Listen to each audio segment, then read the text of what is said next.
Šmarješki občinski svetniki so namreč na zadnji redni seji soglasno potrdili dokument identifikacije investicijskega programa ter naložbeni program za prvo fazo izgradnje fekalne kanalizacije Brezovica-Strelac in obnovo vodovoda v Strelacu.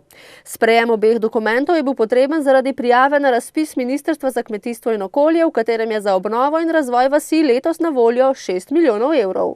In vsled temu, da bomo zadostili vsem razpisnim pogojem, smo ta tim dali tudi na potrditev občinskemu svetu, čeprav to je projekt, ki je bil že na občinskem svetu potrjen, bil je že tudi v proračunu za leto 2012 notri in v načrtu razvojnih programov za naslednje leta, ko se bo investicija izvajala. Gradbena dela prve faze naložbe naj bi se začela v juniju in zaključila novembra prihodnje leto. Tako, vkolikor bomo uspešni na razpisu in bomo pridobili nepovratna sredstva, vkolikor ne, se bo pač odmaknila investicija, mogoče v kakšno kasnejše leto. 80% naložbe, ki je ocenjena na nekaj več kot 516 tisoč evrov, naj bi plačali s pomočjo nepovratnih sredstev, preostalo naj bi primaknila občina. Mi močno upamo, da bo to razmerje, vendar glede na to, da so sredstva omejena, lahko potem tudi ta odstotek financiranja se strani države pade, ne? Ker to so samo upravičeni stroški, občina mora pa vedno ima tudi določene neupravičene stroške z samo investicijo. Ne? Drugo fazo naložbe pa naj bi izvajali sočasno z obnovo državne ceste od Šmarjete do Šmarjeških Toplic, predvidoma v letih 2014 in 2015.